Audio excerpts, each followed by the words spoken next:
அஸ்ஸலாமு அலைக்கும். அன்பார்ந்த அனைத்து உறவுகளுக்கும் இனிய காலை வணக்கம். உங்கள் மீது சாந்தியும் சமாதானமும் உண்டாகட்டும். இன்றைய காலை பொழுது உங்கள் அனைவருக்கும் இனிய பொழுதாக அமைய எல்லாம் வல்ல இறைவனை பிரார்த்தித்தவனாக இன்றைக்கும் கோய்த்துடைய பல முக்கியமான செய்திகளை பற்றி தான் பார்க்க போகிறோம். வீடியோவை கடைசி வரைக்கும் பாருங்க. தெரியாத நண்பர்களுக்கும் மறக்காம ஷேர் பண்ணுங்க. வீடியோ பிடிச்சிருந்தா ஒரு லைக் பண்ணுங்க, சப்ஸ்கிரைப் பண்ணுங்க, தொடர்ந்தும் சப்போர்ட் பண்ணுங்க. சர்ஃபான் BA vlog, சர்ஃபான் vlog BA2, அதே போல் சர்ஃபான் ஆல்வேஸ் வித் யூ, இந்த மாதிரி 3 சேனல்கள் ஊடாக நம்மளுடைய தகவல்கள் வந்துகிட்டு இருக்குது. தொடர்ந்தும் எல்லா சேனலையும் சப்ஸ்கிரைப் பண்ணி சப்போர்ட் பண்ணுங்கள். எந்த சேனல் போனாலும் ஏதாவது ஒரு சேனலில் தொடர்ந்து உங்களுக்கு நான் தகவல் தந்து கொண்டே இருப்பேன். முதலாவதாக குவைத்துடைய டினார் மதிப்பை பார்த்தலாம். இலங்கைக்கான ரூபாயில் ஒரு தினாரின் மதிப்பு 949 ரூபாய் 1% உள்ளது.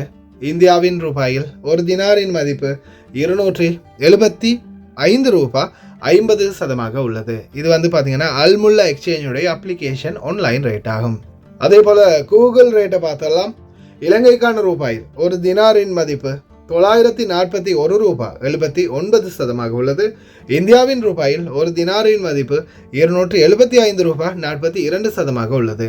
அதே போல் அம்மான் எக்ஸ்சேஞ்ச் 30,000 ரூபாய்க்கு உட்பட்ட பரிவர்த்தனைகள் இந்தியாவுக்கு 278 ரூபாய் வழங்குறாங்க. அதே போல் 1,00,000 ரூபாய்க்கு உட்பட்ட பரிவர்த்தனைகளுக்கு 276 ரூபாய் வழங்குறாங்க. இலங்கைக்கு 20,000 ரூபாய்க்கு உட்பட்ட பரிவர்த்தனைகள், அதாவது 20 தினாருக்கு உட்பட்ட பரிவர்த்தனைகளுக்கு 980 ரூபாய் வழங்குறாங்க. அதே போல தான் சஜில் எக்ஸ்சேஞ்ச் பார்த்தீங்கன்னா 276 ரூபாய் 80% வழங்குறாங்க 1,00,000 ரூபாய்க்கு உட்பட்ட பரிவர்த்தனைகளுக்கு இந்தியாவுக்கு. அதே போல் இலங்கைக்கு 971 ரூபாய் 93% வழங்குறாங்க. 30,000 ரூபாய்க்கு உட்பட்ட பரிவர்த்தனைகளுக்கு 960 ரூபாய் 72% வழங்குறாங்க. 50,000 ரூபாய்க்கு உட்பட்ட பரிவர்த்தனைகளுக்கு அதே போல் 953 ரூபாய் 4% வழங்குறாங்க. 1,00,000 ரூபாய்க்கு உட்பட்ட பரிவர்த்தனைகளுக்கு, அதாவது இந்த 100 தினார், 50 தினார், 30 தினார் இது போன்ற ரேட்டுக்கு தான் இந்த மாதிரியான அமௌண்ட் வழங்குறாங்க சஜில் எக்ஸ்சேஞ்சில். அதே போல் மேலதிக தகவல்கள் தெரிந்து கொள்ள 97 23 54 61 என்ற வாட்ஸ்அப் இலக்கமுடாக தொடர்பு கொள்ளுங்கள். அதே போல் KBE எக்ஸ்சேஞ்சில் பார்த்தீங்கன்னா இந்தியாவுக்கு 276 ரூபாய் வழங்குறாங்க. அதே போல் இலங்கைக்கு 958 ரூபாய் வழங்குறாங்க. இது பார்த்தீங்கன்னா 1,00,000 ரூபாய்க்கு உட்பட்ட பரிவர்த்தனைகளுக்கு. அதே போல் UAE எக்ஸ்சேஞ்ச் மற்ற எக்ஸ்சேஞ்சுகள் எல்லாத்துலேயுமே 1,00,000 ரூபாய்க்கு உட்பட்ட பரிவர்த்தனைகள். ஆனால் UAEயில் மட்டும்தான் மேற்பட்ட பரிவர்த்தனைகள் 100 தினாருக்கு மேற்பட்ட 200 300 400 500 1000 தினார் வரைக்கும் நீங்கள் அனுப்பக்கூடிய பரிவர்த்தனைகளுக்கு பார்த்தீங்கன்னா அதிகமான ரேட் வழங்குறாங்க. மற்ற எக்ஸ்சேஞ்சுகளை விட ஒரு 10 ரூபாவது அதிகமாக வழங்குறாங்க.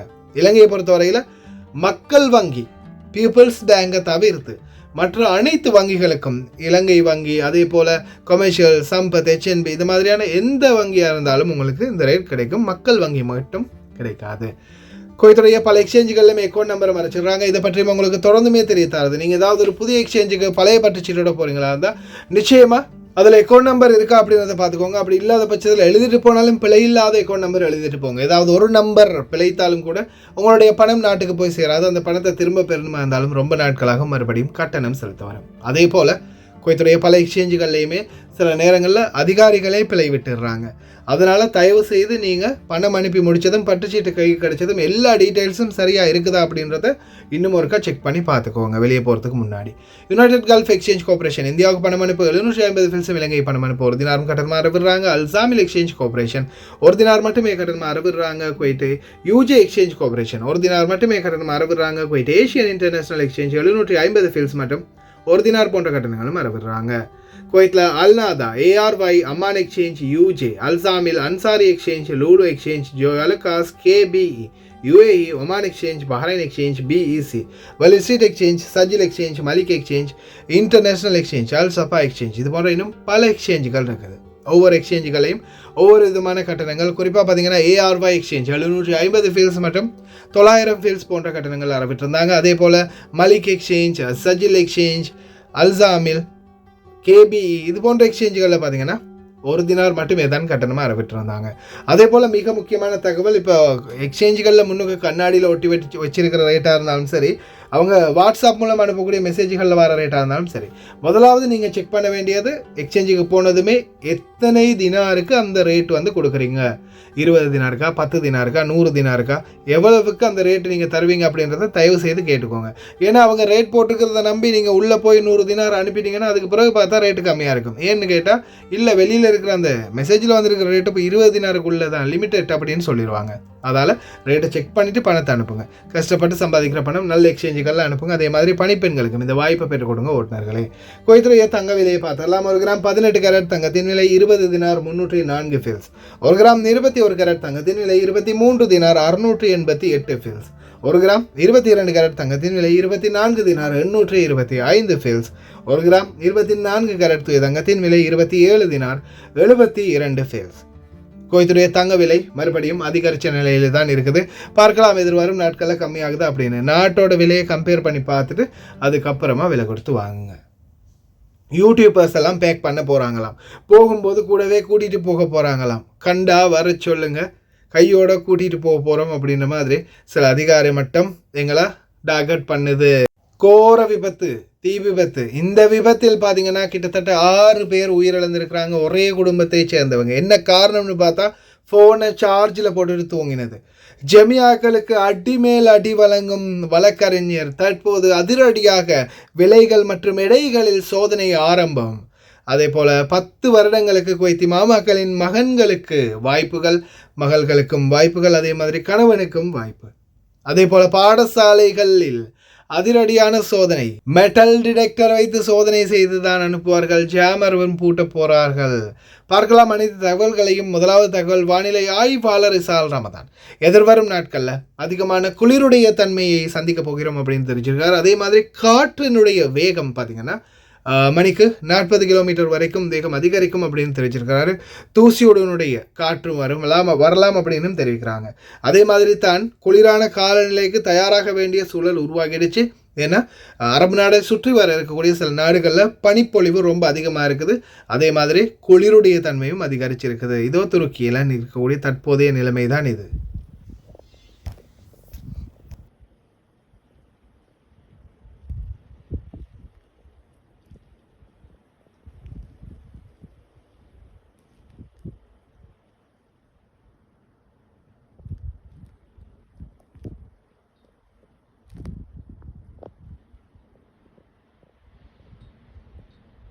யூடியூபர் கோவித கமால், விதேஷ் ஹண்ட சேனலின் உரிமையாளரான கோவித கமால் நேற்றைய தினம் ஒரு தகவலை வெளியிட்டிருந்தார். இப்போ அதிகார மட்டம், இப்போ நீங்கள் ரீசெண்டாக சிலர் பார்த்துருப்பீங்க, இந்த டிக்டாக்கள் எல்லாம் தூதரக அதிகாரிகளை நாட்டுக்கு அனுப்புகிறாங்க, நிறைய பேர் போகிறாங்க, நாட்டை விட்டு பேக் பண்ணுறாங்க, புதிய ஆட்கள் வர போகிறாங்க அப்படின்ற மாதிரிலாம் சில போஸ்ட்கள் வெளியாகி இருந்துச்சு. நிறைய பேர் வந்து ஒவ்வொரு விதமாக ஒரு கருத்துக்களை ஷேர் பண்ணியிருந்தாங்க. அதே போல தான் யூடியூபர்ஸ்களில் ஒரு சிலரையும் பழி வாங்க போகிறதாக ஒரு சில தகவல்கள் வெளியாகி இருக்குது. இப்போ அதை வந்து கோவித கமால் நேற்றைய தினம் ஒரு வீடியோவில் தெரிவிச்சிருந்தார். இப்படி எங்களையெல்லாம் அனுப்ப போகிறாங்களாம், நாட்டுக்கு பேக் பண்ண போகிறாங்களாம் அப்படின்னு. பேக் பண்ணுறதுக்கு நாங்கள் என்ன பனிசா? தலையில் இருக்கிற முடியை கூட பிடுங்க முடியாது, எந்த ஒரு தவறும் இல்லாமல். அது எந்த கொம்பனாக இருந்தாலும் சரிதான். தலையில் இருக்கிற ஒரு முடியை கூட அசைக்க முடியாது, எந்த தவறும் இல்லாமல். அதே போல தான் எங்களுடைய இலங்கை தூதரகமானது இன்னைக்கு வரைக்கும் எங்களிடம் தொடர்ந்துமே ஏச்சு கேட்கக்கூடிய காரணம் என்ன? நாங்கள் ஏச வேண்டிய, நாங்கள் வந்து அவங்களுக்கு எதிராக குரல் கொடுக்க வேண்டிய காரணம் என்ன? எங்களுக்காக, எங்களுடைய தேவைகளுக்காக உங்களை அனுப்பி வைத்தால் நீங்கள் இன்று வரைக்கும் ஏஜெண்டுகளுக்கும் எஜமானன்களுக்கும் மட்டுமே தான் சாதகமாக பேசுகின்றீர்கள். அதனால் தானே நாங்கள் உங்களை பற்றி திட்டி பேசி வீடியோ போட்டோம் இல்லையா? நாங்கள் அதுக்காகத்தானே, எங்களுடைய உரிமைகளுக்காகத்தானே குரல் கொடுக்கின்றோம். அதே போல் திரு காண்டீபன் அவர்கள் குவைத்துக்கான இலங்கை தூதுவராக தொடர்ந்தும் பணியாற்றி வந்த திரு காண்டீபன் அவர்கள் பிரியாவிடை கொடுப்பதற்காக ஒரு அரேஞ்ச்மெண்ட் ஒன்று பண்ணியிருக்கிறாங்க. யாருன்னு பார்த்தா அந்த கார்கோ பிஸ்னஸ் பார்ட்டிகாம், அதே மாதிரி ஏஜென்ட்டுக்காரங்களாம், ஆன்லைன் வியாபாரிகளாம், இந்த மாதிரி நிறைய பேர் வியாபாரிகள் சங்கம் எல்லாருமா சேர்ந்து ஆர்கனைஸ் பண்ணியிருக்கிறாங்க பார்ட்டி ஒன்று. இதை பற்றின வீடியோ ஒன்று எனக்கு கிடச்சிருந்துச்சு. இப்போது திரு காண்டீபன் அவர்களாக இருக்கட்டும் அல்லது இலங்கை தூதரகத்தில் இருக்கக்கூடிய அதிகாரிகளாக இருக்கட்டும், நான் உங்களிடம் கேட்கக்கூடிய ஒரே ஒரு கேள்வி என்னென்னா, இப்போ இதில் இங்கே இருக்கக்கூடியதில் உங்களால் ஏதாவது ஒரு வகையில் பிரயோஜனம் அடையக்கூடியவங்க தான் இருக்கிறாங்க இல்லையா? ஆனால் நீங்கள் ஒரே ஒரு விடயத்தை சரியாக செஞ்சு பாருங்கள். இந்த தொழிலாளர்களுடைய பிரச்சனைகள், வீட்டு தொழிலாளர்களுக்கு ஏதாவது பிரச்சனை இருந்தால் அவங்களுடைய பிரச்சனைகளை உடனுக்குடனே தீர்வு கண்டு, அதே மாதிரி அவங்களுக்கு அநீதி இழைக்கப்பட்டிருந்த அந்த அநீதிகளுக்கு சரியான நியாயத்தை பெற்றுக் கொடுத்து, அதே மாதிரி அவங்களுக்கு நியாயமாக கிடைக்க வேண்டிய இந்த போனஸாக இருக்கட்டும், இன்னும் எத்தனையோ விடயங்கள், அதே மாதிரி இன்றைக்கும் எத்தனையோ பேர் கராம ரன் ஆகிட்டு இருக்குது, பாஸ்போர்ட் வந்து கிடைக்கல, இந்த மாதிரி பல பிரச்சனைகளை நீங்கள் சரியான முறையில் அனைவரும், தூதுவர் உட்பட, தூதுவருக்கு இருக்கக்கூடிய அதிகாரிகள் உட்பட அனைவரும் சரியாக செஞ்சு கொடுத்துருந்தீங்கன்னா இன்றைக்கி இதே பிரியாவிட இந்த நாட்டில் இருக்கிற அத்தனை தொழிலாளர்களும் கண்ணீர் மல்க, எங்களுடைய சார் போகிறாரே, ஏன் போகிறாரு, அவரை இன்னொரு 5 வருஷத்துக்கு இங்கே எரிக்க வைங்கப்பா அப்படின்னு சொல்லி நாங்கள்லாம் மனு கொடுத்து சரி இல்லையா, லெட்டர் எழுதி கொடுத்து சரி, அவர் எங்களுக்கு வேணும், அவரை மட்டுமே தான் இங்கே நீங்கள் தூதுவராக வைக்கணும் காலத்துக்கும் அப்படின்னு கூட கேட்டு மக்கள் வந்து அந்த அளவுக்கு அன்பு வச்சுருக்கோம். இப்போ சாதாரணமாக ஒரு யூடியூபர், நாங்கள் ஒரு யூடியூபர் அவ்வளவுதான், சர்ஃபான், கோயித்த கமால், ரஸ்வார் ஹசன், இன்னும் எத்தனையோ பேர், இப்போ எங்களோட ஜெனட் மேரி அம்மா, இப்போ எத்தனையோ பேர் நாங்கள் வந்து சோஷியல் மீடியாக்குள்ளே இருக்கிறோம். நாங்கள் செய்கிறது என்ன, எங்களால் முடிஞ்சது 4 நல்ல தகவல்களை மக்களுக்கு தெரியப்படுத்துகிறோம். அதே மாதிரி நீங்கள் செய்ய வேண்டிய வேலையான மக்களுடைய பிரச்சனைகளுக்கு தீர்வுகளை வழங்குறது, அதே மாதிரி கோல் பண்ணி பிரச்சனைகள் எதையாவது சொன்னால் அதுக்குரிய தீர்வுகள் என்னென்ன செய்யணும், என்ன மாதிரி வழிமுறைகளை கையாளணும் அப்படின்றத பற்றி சொல்லிக் கொடுக்க வேண்டிய நீங்கள் செய்ய வேண்டிய வேலை, உங்களுடைய அதிகாரிகள் செய்ய வேண்டிய வேலை. இன்றைக்கி நாங்கள் விடிஞ்சு விடியையும் தூக்கம் இல்லாமல் சாப்பாடு இல்லாமல் உட்கார்ந்து மக்களுக்காக சேவைகளாக செஞ்சுக்கிட்டு இருக்கிறோம்.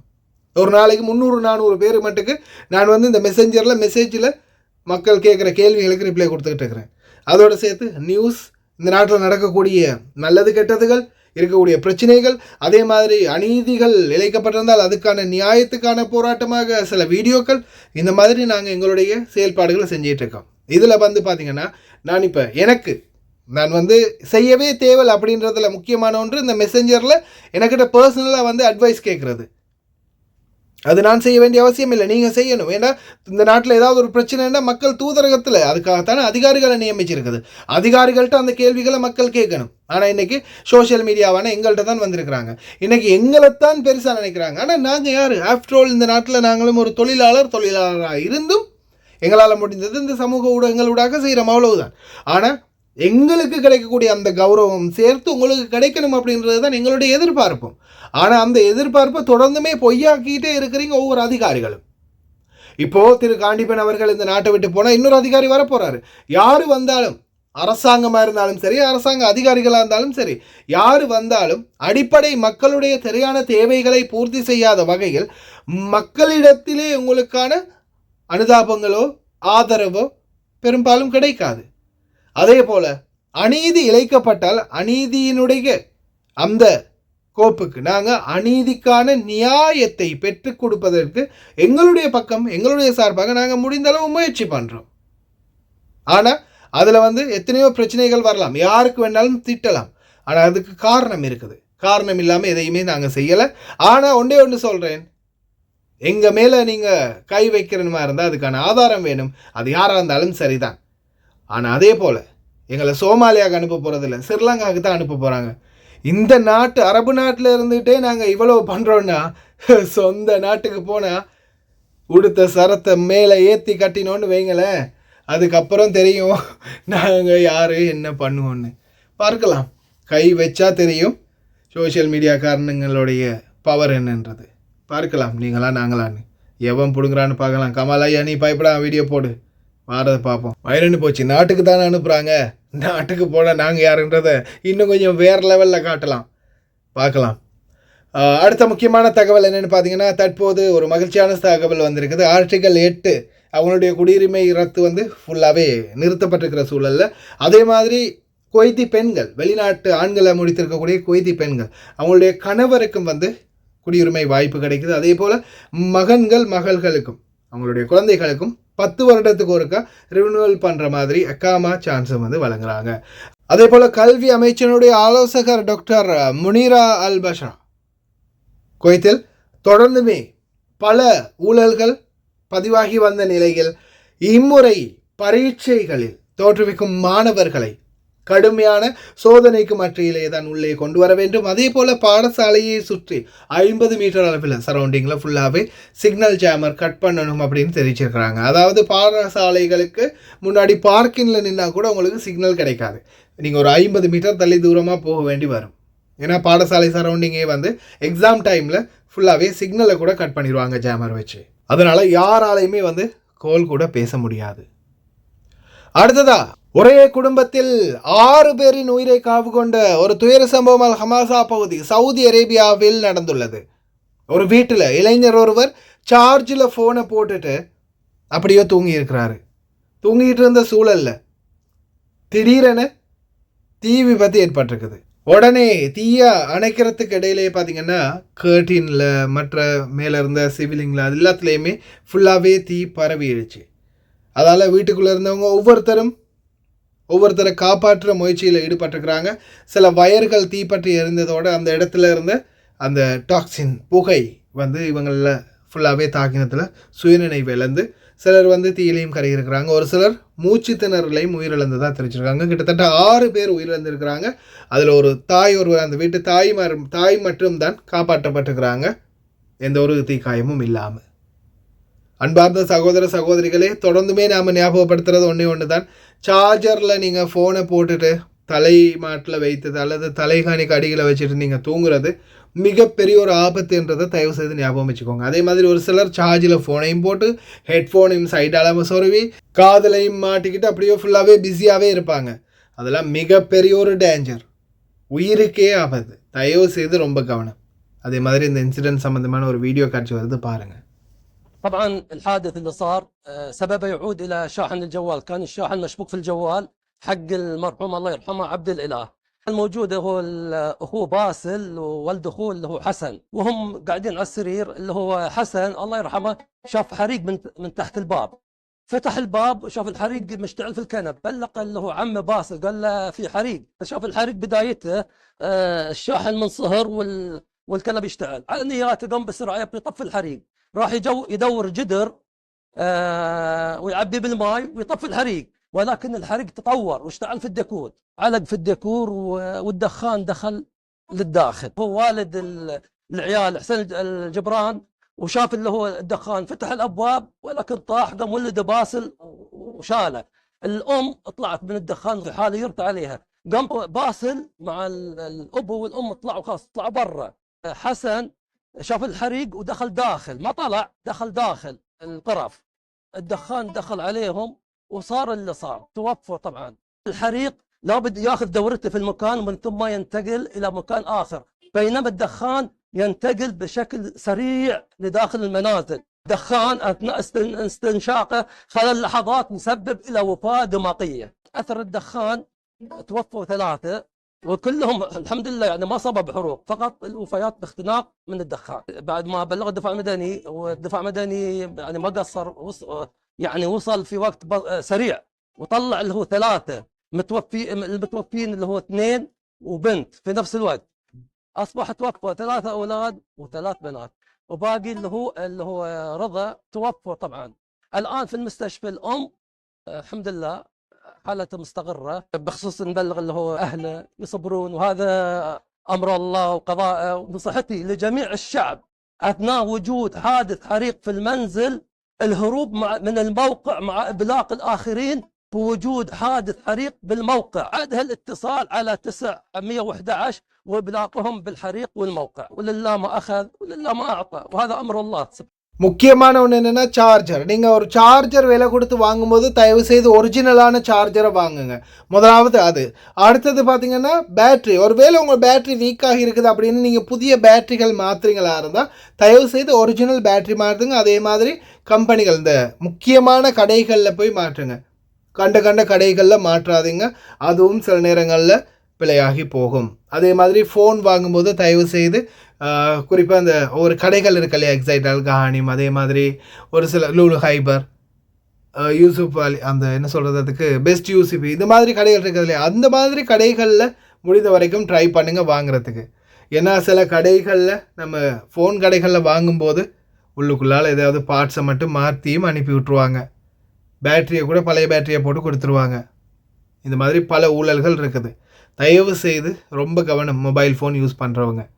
ஏன்னா அதுதான் மிகப்பெரிய ஒரு ஆபத்தான சூழல். இப்போ கடைசியில் குடும்ப தலைவர் உண்மையிலே ரொம்ப வேதனையோட பதிலளிக்கிறார். குடும்பத்தில் இருந்த 6 பேர் உயிரிழந்திருக்காங்கன்றது எவ்வளோ பெரிய ஒரு துயரம். அதுவும் ஒரே ஒரு ஃபோனை சார்ஜில் போட்டதால் அது தீப்பற்றினதால். இந்த மாதிரி ஒரு நிலைமை யாருக்குமே வரக்கூடாது. எல்லாம் வல்ல இறைவன் அனைவரையும் பாதுகாக்கணும். தயவு செய்து ரொம்ப கவனம். குறிப்பாக இந்த டிக்டாக்கில் இருக்கக்கூடிய சில சகோதரிகள் தான் அதிகமாகவே இந்த லைவை ஒன் பண்ணினாங்கன்னா கிட்டத்தட்ட 4, 5, 6 மணித்தேலம் 8, 10 மணித்தேலம் இந்த லைவில் இருக்கிறாங்க. அப்போ அந்த ஃபோனுக்கு சார்ஜரை ஃபுல்லாகவே எனி டைம் சார்ஜரில் அடிச்சுக்கிட்டே தான் பார்த்துக்கிட்டு இருப்பாங்க. அதெல்லாம் மிகப்பெரிய ஒரு ஆபத்து. விளைவுகள் நடக்கிறதுக்கு முன்னாடி தவிர்த்துக்கோங்க.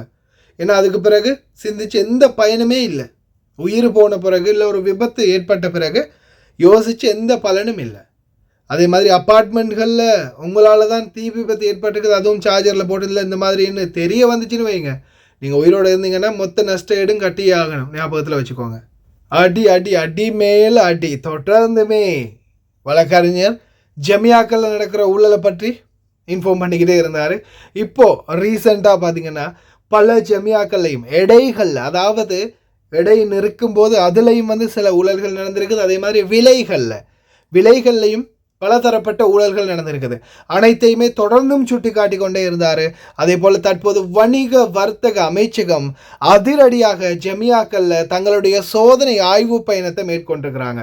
அந்த சோதனை ஆய்வு பயணத்தின் போது பலதரப்பட்ட ஊழல்கள் கண்டுபிடிக்கப்பட்டது வெளியாகி உள்ளது. ஜமியாக்களில் ஊழல் செய்த பல ஊழல்வாதிகள் தற்போது பிடிக்கப்பட்டுள்ளனர்.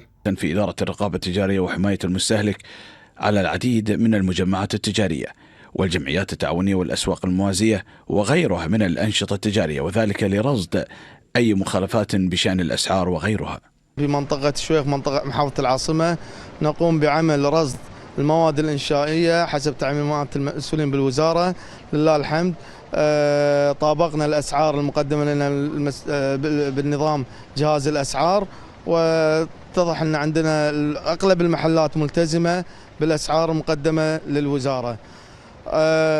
مستمرين بحملاتنا على المحلات الإنشائية ومتابعة الحديد والطابوق ومستلزمات البناء، ونحب نحذر أي ارتفاع مصطنع من قبل أصحاب المحلات. راح نقوم الوزارة باتخاذ إجراءات القانونية بعمل محضر ضبط وتحويل المحلات النيابة التجارية. مفتشو إدارة الرقابة التجارية وحماية المستهلك في وزارة التجارة والصناعة رصدت محلات بيع المواد الإنشائية وكذلك الجمعيات التعاونية، وذلك لمعرفة مدى الالتزام بالأسعار وكذلك بلد المنشأ وغيرها.